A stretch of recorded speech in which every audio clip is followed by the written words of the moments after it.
എല്ലാവർക്കും നമസ്കാരം. FISൻ്റെ തുടർച്ചയായ ആ ഒരു ബയ്യിങ് നമ്മുടെ ആഭ്യന്തര നിക്ഷേപകർക്കൊക്കെ ഒരു ആത്മവിശ്വാസം ഉയർത്തി. FIS 8 ദിവസത്തിനിടെ 32,465 കോടി രൂപയുടെ ഇൻവെസ്റ്റ്മെൻറ്റാണ് നമ്മുടെ ഇന്ത്യൻ മാർക്കറ്റിൽ നടത്തിയത്. കഴിഞ്ഞ മാസം വളരെയധികം, അതായത് ട്രംപിൻ്റെ താരിഫ് പ്രഖ്യാപനം വരുന്നതിന് മുമ്പ് വരെ നമ്മുടെ ഇന്ത്യൻ മാർക്കറ്റ് വളരെയധികം ഡൗൺ സൈഡിലും FIS മുഴുവൻ ഇവിടുത്തെ ഇൻവെസ്റ്റ്മെൻറ്റ് പിൻവലിച്ചുകൊണ്ട് ചൈനയിലേക്ക് മടങ്ങിപ്പോകുന്നതായിട്ടുള്ള ഒരു രംഗമാണ് നമുക്ക് കാണാൻ കഴിഞ്ഞത്. ഒരു പക്ഷേ ഇത് ഏറെക്കുറെ താരിഫ് ട്രംപ് നമുക്ക് ഇന്ത്യക്ക് വളരെ ഗുണകരമായി എന്ന് വേണമെങ്കിൽ, കാരണം ദിവസങ്ങൾക്കുള്ളിലാണ് നമ്മുടെ മാർക്കറ്റ് ഒരു ഫിനിക്സ് പക്ഷിയെപ്പോലെ ഉയർത്തെഴുന്നേറ്റ് പറന്നിരിക്കുന്നത്. അതിൽ തന്നെ ബാങ്ക് നിഫ്റ്റിയൊക്കെ ആൾ ടൈം ഹൈയും ക്രോസ് ചെയ്ത് 56,100 എന്നുള്ള ലെവലിലേക്ക് എത്തി നിൽക്കുകയാണ്.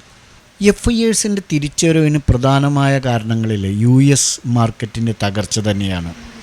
മറ്റൊന്ന് കടപ്പത്ര ആദായത്തിലെ ഇടിവ്, ഡോളറിൻ്റെ ആ ഒരു വീക്ക്നെസ്, ഡോളർ 100-നും താഴെ പോയല്ലോ. ഇതൊക്കെയാണ് അവരുടെ തിരിച്ചുവരവിന് പിന്നിലുള്ള കാരണങ്ങൾ. മാത്രമല്ല US-ലെ ഈ സാമ്പത്തിക സാഹചര്യം വളരെയധികം മോശമാണ്. അതുകൊണ്ടാണ് ഡോളറൊക്കെ ഇടിയുന്നത്. ഇന്ന് റിലയൻസാണ് ശരിക്കും മുന്നിൽ നിന്ന് നയിച്ചത്. എന്നെ സംബന്ധിച്ചിടത്തോളം റിലയൻസ് ഇന്ന് ഇത്രത്തോളം പെർഫോമൻസ് കാഴ്ചവെക്കുമെന്ന് കരുതിയതല്ല. ഏതോ ആട്ടെ, റീറ്റെയിൽ ഡിജിറ്റൽ ബിസിനസ്സുകളിലെ ആ ഒരു മികച്ച പ്രകടനത്തിൻ്റെ പിൻബലത്തിലാണ് പ്രതീക്ഷിച്ചതിലും മികച്ച 4ാം പാദ ഫലങ്ങൾ റിലയൻസ് പുറത്തുവിട്ടിരിക്കുന്നത്. കമ്പനിയുടെ ഷെയർ വാല്യൂ ഇപ്പോൾ 4% മുന്നേറ്റം ഉണ്ടായിരിക്കുകയാണ്. റിലയൻസിൻ്റെ മാത്രം പഠനത്തിലൂടെ സെൻസെക്സിന് ഇന്ന് 300 പോയിൻ്റോളമാണ് മാർക്കറ്റിൽ കുതിക്കാൻ കഴിഞ്ഞിരിക്കുന്നത്. മൊത്തം 1005 പോയിൻ്റ് പോസിറ്റീവിൽ 80,218 എന്ന ലെവലിലാണ് സെൻസെക്സ് ക്ലോസ് ചെയ്തിരിക്കുന്നത്. 289 പോയിൻ്റ് പോസിറ്റീവിൽ 24,328 നിഫ്റ്റിയും ക്ലോസ് ചെയ്തിരിക്കുന്നു. ഒരു ഘട്ടത്തിൽ നിഫ്റ്റി 24,355 എന്നുള്ള റെസിസ്റ്റൻറ്റ് സോൺ ടച്ച് ചെയ്തു. അവിടെ നിന്നും ഒരു കൺസോൾട്ടേഷനിലൂടെ അല്പം താഴേക്ക് വന്നിരിക്കുകയാണ്. നമ്മൾ നേരത്തെ പറഞ്ഞ വീഡിയോകളിലൊക്കെ പറഞ്ഞതുപോലെ 24,350 to 400 ഒരു ക്രൂഷ്യൽ റെസിസ്റ്റൻസ് ലെവലാണ്. ഇതിന് മുകളിലേക്ക് ബ്രേക്കൗട്ട് നടത്തിക്കഴിഞ്ഞാൽ നെക്സ്റ്റ് നമുക്ക് 24,500 വരെ സിമ്പിളായിട്ട് പോകാനുള്ള സാധ്യതകൾ നമുക്ക് നിഫ്റ്റിയിൽ കാണാൻ കഴിയുന്നുണ്ട്. ഇന്നത്തെ മാർക്കറ്റിൻ്റെ ഈ പെർഫോമൻസ് എല്ലാം ഇന്ത്യ പാക് സാഹചര്യം വഷളാകുന്നതിൻ്റെ ഇടയിലാണ് എന്നുള്ളത് കൂടെ ശ്രദ്ധേയമാണ്.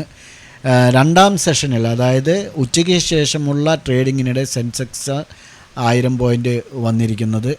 നിഫ്റ്റി IT ഒഴികെയുള്ള എല്ലാ സെക്ടറുകളും നല്ല പോസിറ്റീവിലാണ് ഇന്ന് ക്ലോസ് ചെയ്തിരിക്കുന്നത്.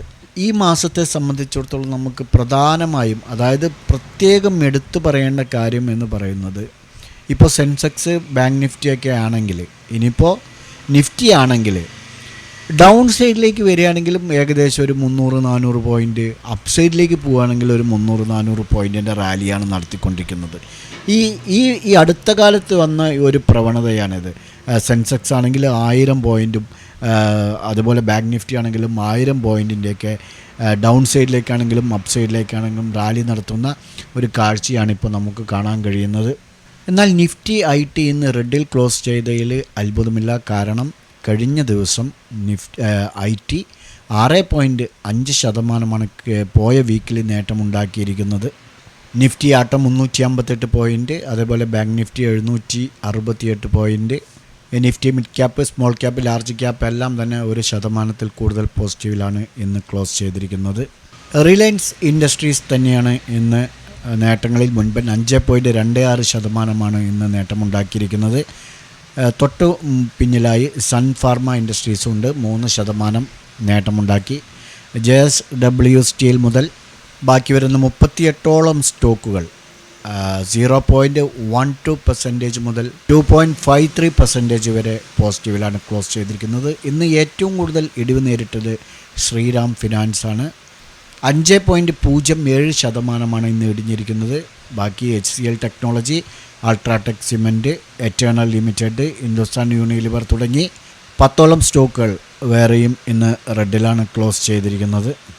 എന്നാൽ ഇപ്പോൾ ഈ സമയം ഗിഫ്റ്റ് നിഫ്റ്റി സ്ലൈറ്റ്ലി 123 പോയിൻ്റ് നെഗറ്റീവിലാണ് ട്രേഡിംഗ് നടന്നുകൊണ്ടിരിക്കുന്നത്. ഏതായിരുന്നാലും നാളെ 24,350 മുകളിൽ പോകും എന്ന് തന്നെയാണ് പ്രതീക്ഷിക്കുന്നത്. അങ്ങനെ പോവുകയാണെങ്കിൽ 24,500 ആയിരിക്കും ഇമ്മീഡിയറ്റ് റെസിസ്റ്റൻസ് ആയിട്ട് ആക്ട് ചെയ്യുക. നമ്മൾ ഇന്നലെ പറഞ്ഞ നിഫ്റ്റി, ബാങ്ക് നിഫ്റ്റി, സെൻസെക്സിൻ്റെ സപ്പോർട്ട് ആൻഡ് റെസിസ്റ്റൻസ് ലെവലുകൾ നോക്കുകയാണെങ്കിൽ സുഖസുന്ദരമായിട്ട് ഇന്ന് നല്ല റാലി നടത്തിയത് നമുക്കെല്ലാവർക്കും അറിയാം. 24,150 നമ്മൾ റെസിസ്റ്റൻസ് ആയിട്ട് പറഞ്ഞിരുന്നത്. അതിന് മുകളിൽ നല്ല റാലിയാണ് ഇന്ന് നടത്തിയിരിക്കുന്നത്. ഇവിടെ നിന്ന് നമ്മൾ മെഷർമെൻ്റ് എടുത്താലും നോക്കൂ, 178 പോയിൻറ്റിൻ്റെ റാലി ഇന്ന് നിഫ്റ്റിയിൽ നടന്നിട്ടുണ്ട്. അതുപോലെ ബാങ്ക് നിഫ്റ്റി 54,930 അതിനുശേഷം നമ്മൾ ഇത് ബ്രേക്കൗട്ട് നടത്തിയതിന് ശേഷം ഈ ഒരു ക്യാൻഡിലിൽ നിന്ന് നമ്മൾ മെഷർമെൻ്റ് എടുത്താലും നോക്കൂ, 560ഓളം പോയിൻറ്റിൻ്റെ റാലി നടത്തിയിട്ടുണ്ട് ബാങ്ക് നിഫ്റ്റി. സെൻസെക്സിലേക്ക് വരുമ്പോൾ 79,580 നമ്മൾ പറഞ്ഞിരുന്നത് റെസിസ്റ്റൻസ് ആയിട്ട്. നോക്കൂ, ഈ ഒരു ക്യാൻഡിൽ വിട്ട് കഴിഞ്ഞ് നമ്മൾ ഇവിടെ നിന്ന് മെഷർമെൻ്റ് എടുത്താലും 580ഓളം പോയിൻറ്റിൻ്റെ റാലി സെൻസെക്സും ഇന്ന് നടത്തിയിട്ടുണ്ട്. ഏതായിരുന്നാലും നല്ലൊരു തിങ്കളാഴ്ചയായിരുന്നു ഇന്ന്. നാളെ നമുക്ക് ഫസ്റ്റ് റെസിസ്റ്റൻസ് ആയിട്ട് സെൻസെക്സിൽ 80,320 ഇന്നത്തെ ഹൈ. നമുക്ക് 80,340 റെസിസ്റ്റൻസ് വാച്ച് ചെയ്യാവുന്നതാണ്. അടുത്തത് സപ്പോർട്ട് ലെവൽ നോക്കുകയാണെങ്കിൽ ഇതാണ് സെൻസെക്സിൽ നമുക്ക് സപ്പോർട്ടായിട്ട് നാളെ 15 മിനിറ്റ്സ് ടൈം ഫ്രെയിമിൽ ഇൻട്രാഡേ 79,780. ഓക്കെ, അപ്പോൾ നമുക്ക് സെൻസെക്സിൽ ഇങ്ങനെ വാച്ച് ചെയ്യാവുന്നതാണ്. നിഫ്റ്റിയിലേക്ക് വരുമ്പോൾ നമുക്ക് 24,375 ഒരു റെസിസ്റ്റൻസ് ലെവലായിട്ട് വയ്ക്കാവുന്നതാണ്. സപ്പോർട്ട് ലെവലിലേക്ക് വരുന്ന സമയത്ത് 24,200 സപ്പോർട്ട്. ഓക്കെ, അപ്പോൾ ഈ ഒരു റേഞ്ചിൽ വാച്ച് ചെയ്യാവുന്നതാണ്. അതിന് മുമ്പ് നമുക്ക് ഈ ഒരു സപ്പോർട്ട് കൂടെ പരിഗണിക്കാം, 24,250. ഓക്കെ, അപ്പോൾ നിഫ്റ്റിയിൽ നമുക്ക് ഇങ്ങനെ വാച്ച് ചെയ്യാവുന്നതാണ്. ഇവിടെ നല്ല മഴയാണ് പെയ്തുകൊണ്ടിരിക്കുന്നത്, അതാണ് ഒരു എരമ്പൽ ശബ്ദം. ബാങ്ക് നിഫ്റ്റിയിലേക്ക് വരുമ്പോൾ നമുക്ക് റെസിസ്റ്റൻസ് ആയിട്ട് 55,820 റെസിസ്റ്റൻസ് ആയിട്ട് വാച്ച് ചെയ്യാനുള്ളത്. സപ്പോർട്ട് നമുക്ക് ഈ ഒരു ഏരിയയാണ്, സ്ട്രോങ് സപ്പോർട്ടാണിത്. 55,090 ബാങ്ക് നിഫ്റ്റിയിൽ ഇങ്ങനെ വാച്ച് ചെയ്യാം. അപ്പോൾ ഈ 3 ഇൻഡെക്സുകളും നിങ്ങളുടെ ട്രേഡിംഗ് പ്ലാറ്റ്ഫോമിൽ ആഡ് ചെയ്ത് നാളെ ഈ ലെവലുകളെല്ലാം ബ്രേക്കൗട്ട്, ഇന്നത്തെ പോലെ ബ്രേക്കൗട്ട് നടത്തുന്നുണ്ട് നോക്കുക. ഓപ്പർച്യൂണിറ്റികൾ നിങ്ങൾ പരമാവധി യൂസ് ചെയ്യാൻ ശ്രമിക്കുക. ഞങ്ങളുടെ വീഡിയോ എഡ്യൂക്കേഷൻ പർപ്പസിന് വേണ്ടി മാത്രമാണ്. നാളെ നല്ലൊരു പ്രോഫിറ്റബിൾ ഡേ ആവട്ടെ എന്ന് ആശംസിച്ചുകൊണ്ട് നിർത്തുന്നു. ബൈ.